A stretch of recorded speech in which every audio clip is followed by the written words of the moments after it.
Yo, welcome to another episode of The Hot Seat.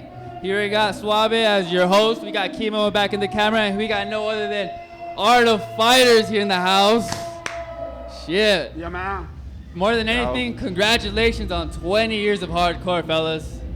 Yeah. Shit. Honestly, I grew up listening to hardstyle. Hardcore came later in my life. First names that came up, you guys and Radical Redemption. Oh, thank you. Ridiculously, bro. Honestly, Nirvana of Noise, hands down one of my favorite tracks. And what's that other one? Dominator. That track, hands down one of my favorites. But more than anything, I actually want to ask you guys, throughout your 20 years, what's one moment you guys will never ever forget? Wow. If it doesn't even have to be this one, no offense taken. It's a real hard question. Yeah, it's really hard question. We are really lucky. We played at every possible party you can mention. Yeah. Thunderdome, Climax, Defcon, whatever you can mention. So there are so many good memories. But maybe the best is where, like this week, for example, we just landed in San Francisco. We took a car, we made a road trip. Those I think are the best moments, where we really travel the world around. We explore the culture. We understand the you guys people. get to enjoy it. You know what I mean? Yeah. That's I guess the life of a DJ, right? Travel the world and actually get to enjoy it. Don't just go play your show and just leave. Stay, travel, get to know the culture, get to know the people, talk to the people, We want to know the people. We want to know where we play. So just kiss and ride, something like that. That's what's up, man. That's dope. I like that a lot. I didn't know you guys did that. Yeah. But besides all of that, what made you guys put the mask on? It was just, it just happened. Is it like a thing to make a different character out of yourself? No. It was way before, I can say, almost way before internet. Really? Yeah, it was 2001. We had to play with some friends of us, Nico and Teta, which, by the way, is the guy that teaches us how to DJ, like DJing. Okay. You mean like DJ? Yeah. Like the professional DJ. Yeah.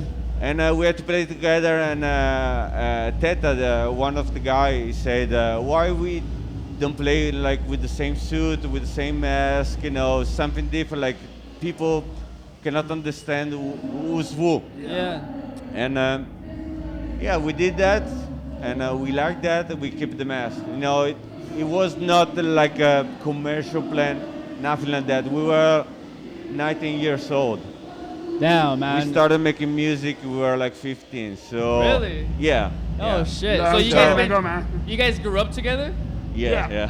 Oh, shit, bro. Our That's crazy. families, they live together. We're like, I was on the bottom floor, he was on the higher floor. Oh, wow, So, bro. yeah. Hey, that's an amazing story, yo. Yeah, To it make is. it, to grow up together and be friends, and to have such a passionate project together, and not, obviously, eventually, maybe you guys got into arguments, but even able to surpass that, to make it to 20 years, to this very moment, and still have a really strong bond is very respectful, and it's very, Thank you. It's very impactful, But it really is. Maybe that's why we lasted 20 years, and I hope we're gonna last other 20 years. No, definitely, but Because you guys, it's not business driven. It's definitely not that. In a way, doing business is more as a problem than as something like, Yeah, for sure. And I mean, throughout your whole process, there's been times where it's been more difficult than others. Maybe a time where you even thought about quitting. But what made you guys not quit? What made you guys go over the hill for whatever reason? I'm gonna say something strange, you're not gonna believe this, but this right now is the hardest moment. Really? Really.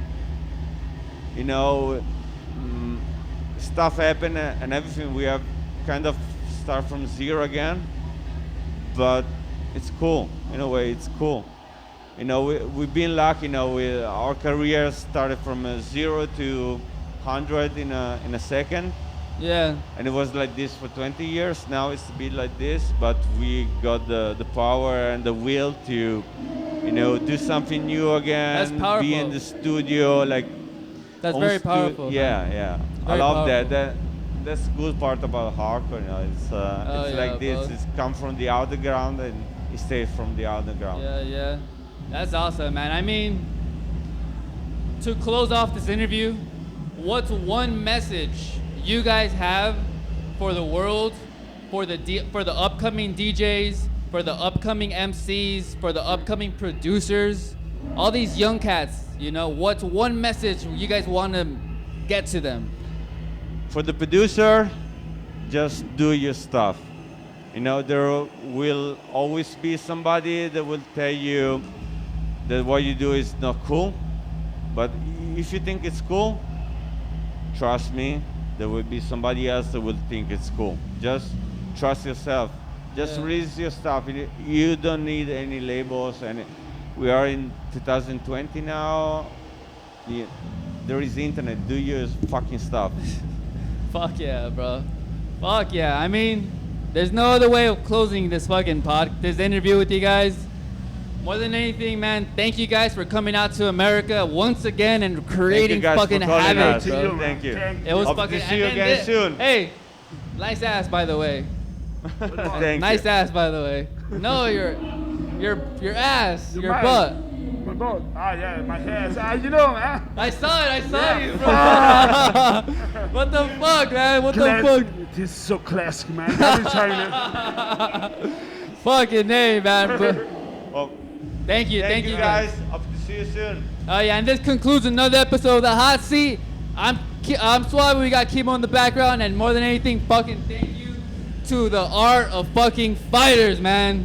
Thank you. Thank you, USA. Peace.